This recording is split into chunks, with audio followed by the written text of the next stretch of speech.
लोकसभा चुनाव के लिए कांग्रेस ने शुक्रवार को 48 पेज का घोषणा पत्र जारी किया। दिल्ली में कांग्रेस मुख्यालय में सोनिया, राहुल, खड़गे और मैनिफेस्टो कमेटी के अध्यक्ष पी चिदम्बरम ने 5 न्याय और 25 गारंटी का ऐलान किया।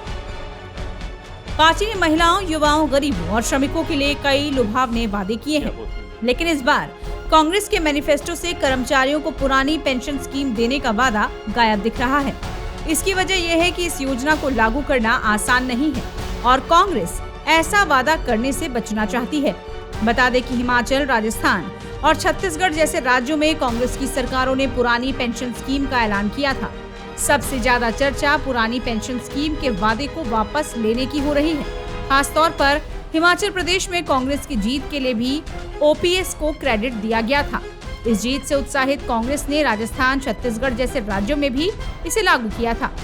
हिमाचल में तो कैबिनेट की पहली ही मीटिंग में पुरानी पेंशन स्कीम को लागू करने का फैसला हो गया था। अपने घोषणा पत्र में कांग्रेस ने और किन बातों का जिक्र किया है, ये बता रही है हमारी संवाददाता। नमस्कार, टाइम्स नाउ नव भारत के सोशल मीडिया लाइव में आपका स्वागत है। मैं मौजूद हूं कांग्रेस मुख्यालय में और आज का दिन खास इसलिए क्योंकि कांग्रेस पार्टी ने 2024 लोकसभा चुनाव के लिए अपना घोषणा पत्र जारी कर दिया है। घोषणा पत्र को न्याय पत्र का नाम दे रही है कांग्रेस पार्टी और ये न्याय महिलाओं के लिए, छात्रों के लिए, किसानों के लिए कहीं न कहीं कांग्रेस पार्टी ने इन तमाम जो हम कह सकते हैं हर सेक्टर को अपने इस घोषणा पत्र के जरिए खींचने की कोशिश की है। 10 साल तक केंद्र की सत्ता से दूर कांग्रेस पार्टी को ये लग रहा है कि एक तरफ जहां मोदी की गारंटी है, वहीं दूसरी तरफ कांग्रेस न्याय की बात करके जो आम जनता है, उन वोटर है, उनको अपनी तरफ ला पाएगी।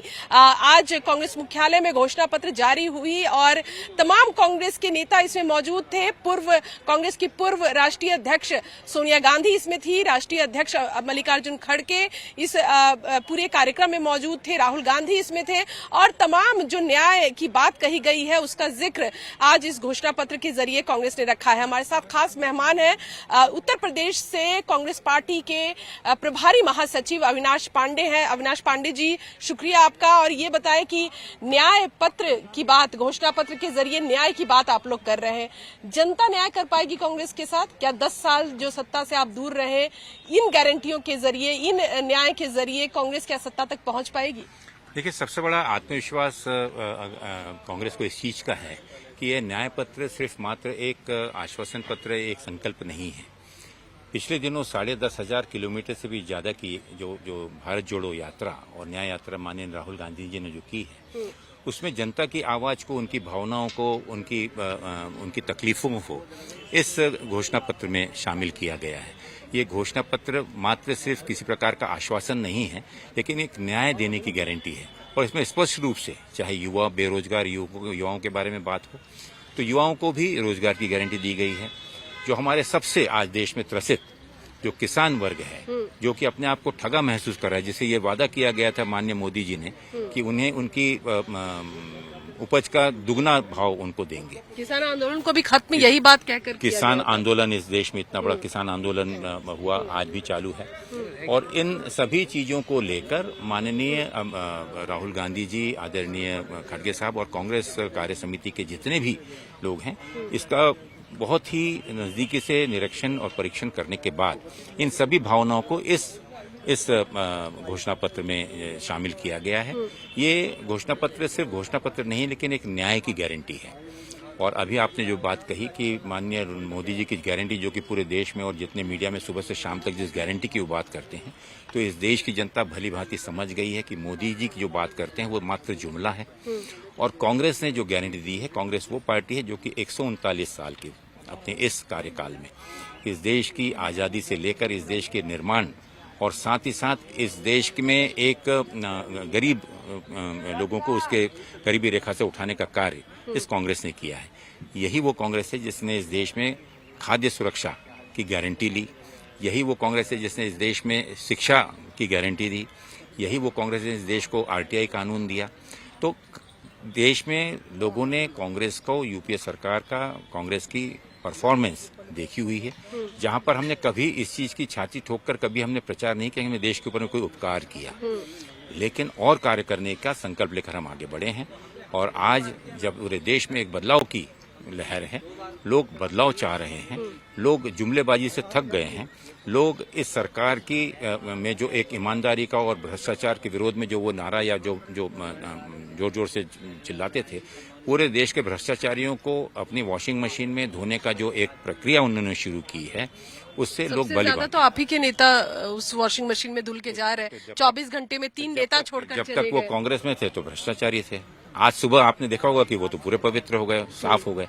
तो इस प्रकार की प्रक्रिया जनता देख रही है।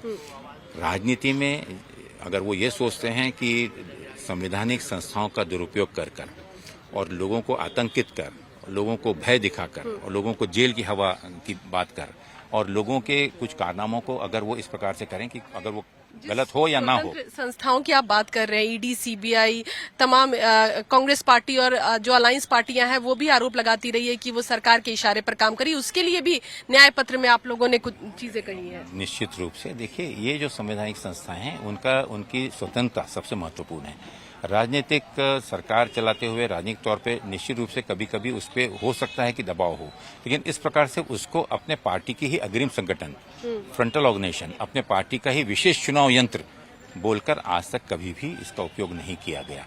देश एक अनकही आपातकाल की ओर बढ़ नहीं रहा है, बल्कि देश का जनता महसूस कर रही है और उससे उभरना चाहती है। और इस न्याय पत्र के माध्यम से एक मौका जो 2024 के लोकसभा का है, उसको इस देश की जनता बहुत बेसब्री से इंतजार कर रही है। बदलाव 1 नेशन 1 इलेक्शन को रिजेक्ट किया है आप लोगों ने अपने घोषणा पत्र में। आप कह रहे हैं कि अग्निपथ जो योजना है उसको अगर कांग्रेस पार्टी की सरकार आएगी तो हम उस योजना को बंद करवा देंगे। सबसे बड़ा जो झटका कांग्रेस पार्टी को इन 10 सालों में लगा वो ये कई राज्यों में कांग्रेस के विधायक इधर से उधर गए और सरकार गिर गई।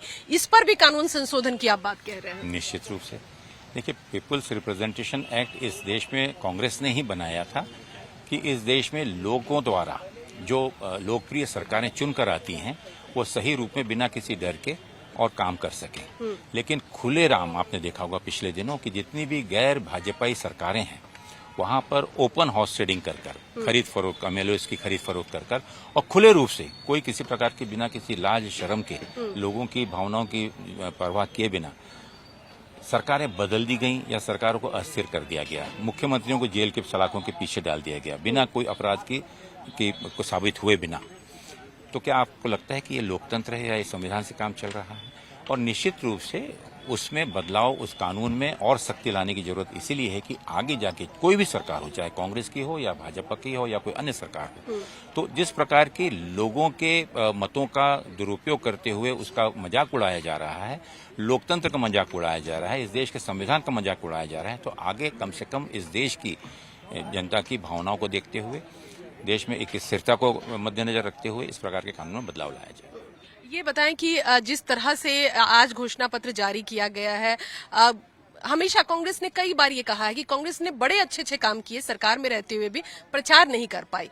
लेकिन इस बार कांग्रेस अपने घोषणा पत्र का प्रचार जरूर करना चाहती है। यही वजह है कि आज दिल्ली में आप लोगों ने अपना घोषणा पत्र जारी किया और कल हैदराबाद और जयपुर 2 जगहों पर प्रेस कॉन्फ्रेंस किया जाएगा। लोगों तक अपनी बात पहुंचाने के लिए और कांग्रेस की क्या योजना है? देखिए, निश्चित रूप से घोषणा पत्र परंपरा अनुसार हमेशा घोषणा पत्र का इसी प्रकार के आयोजनों में घोषणा पत्र जाहिर किया जाता है, जिसमें कांग्रेस वर्किंग कमेटी के सभी लोग उपस्थित रहते हैं। और स्वाभाविक रूप से अगर मैं उत्तर प्रदेश की बात कहूं तो उत्तर प्रदेश में करीबन 10 करोड़ से भी ज्यादा लोगों के बीच हम इस घोषणा पत्र को घर घर जाकर बांटने की हमारी योजना है। इसके माध्यम से हमारी कोशिश ये होगी कि पूरे हमारे 80 जो लोकसभा क्षेत्र हैं, उन लोकसभा क्षेत्र में हमारी कोशिश होगी कि हम हर क्षेत्र में, हर विधानसभा में, हर ब्लॉक और न्याय पंचायतों में इस योजना पत्र के माध्यम से घर घर जाकर इसका प्रचार प्रसार करें और लोगों को इस चीज के लिए अवगत कराएं, जागरूक कराएं कि जिस बदलाव की वो रास्ता देख रहे हैं उस बदलाव की घड़ी आ गई और ये हमारा घोषणा पत्र है। इसका मतलब उत्तर प्रदेश क्योंकि सबसे मजबूत और कहते हैं कि दिल्ली का रास्ता उत्तर प्रदेश से होकर जाता है, क्या लग रहा है 80 सीटें जो है उत्तर प्रदेश की, कांग्रेस पार्टी की किस तरह की तैयारी है?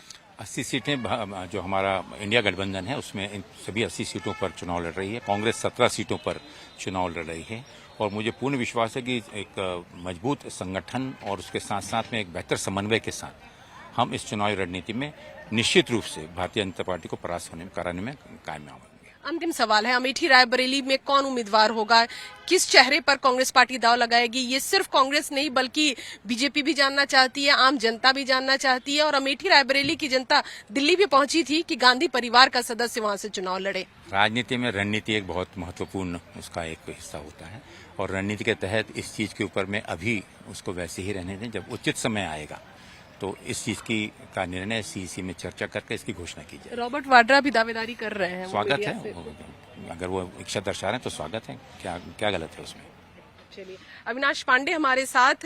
और सीधे तौर पर कहीं ना कहीं जिस तरह से ये घोषणा पत्र आज कांग्रेस पार्टी ने जारी किया है, उसको लेकर कांग्रेस पार्टी की सिर्फ यही योजना नहीं है कि आज प्रेस कॉन्फ्रेंस करके जो है वो लोगों के बीच, लेकिन राज्यों में भी कहा गया है कि अलग अलग राज्यों में भी डोर टू डोर अपनी जो ये घोषणा पत्र है उसकी गारंटियां, जो न्याय पत्र कांग्रेस पार्टी लेकर आई है, इसमें जो अलग अलग तबके के लिए न्याय की बात कही गई है, महिलाओं के न्याय की बात, छात्रों के लिए, जो बेरोजगार युवा है उनके लिए किस तरह से कैश दिया जाएगा, जो महिलाएं जो घर में मुखिया है महिलाएं, उनको सशक्त करने के लिए क्या योजनाएं कांग्रेस पार्टी की रहेगी, जो छात्र हैं जो अभी पढ़ रहे हैं उनकी ऋण माफी की बात कांग्रेस पार्टी कर रही है, एमएसपी की लीगल गारंटी जिसको लेकर बड़ा आंदोलन, किसान आंदोलन हमने देखा, उसको किस तरह से लीगल गारंटी को लागू करेगी अगर कांग्रेस की सरकार बनकर आती है तो ये तमाम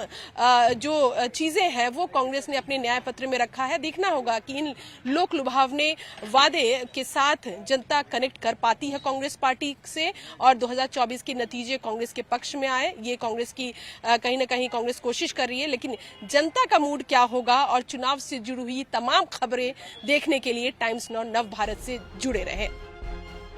कांग्रेस ने अपने घोषणा पत्र में ईवीएम से चुनाव न कराने का भी ऐलान कर दिया है। हालांकि उसने ये जरूर कहा है कि चुनाव ईवीएम से ही होंगे, लेकिन मतदाताओं को अधिकार होगा कि वो वोटर स्लिप पा सकें। इसके तहत उन्हें पता लगेगा कि उन्होंने जिसे वोट किया था उसे ही मिला है या फिर नहीं।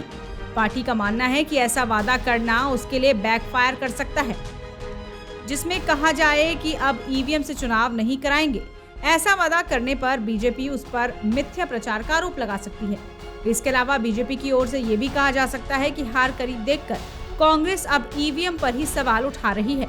बता दें कि 2018 में कांग्रेस के अधिवेशन में प्रस्ताव पारित किया गया था कि अब हमें बैलेट पेपर से ही चुनाव कराने चाहिए। दुनिया के कई बड़े लोकतंत्रों में आज भी उससे ही चुनाव होते हैं। ऐसे में कांग्रेस ने अपना मैनिफेस्टो जारी कर दिया है। अब इस घोषणा पत्र के बाद लोगों को ये लोक लुभावन वायदे कितने पसंद आते हैं, ये तो नतीजे ही बता पाएंगे। टाइम्स नाउ नव भारत डिजिटल की रिपोर्ट।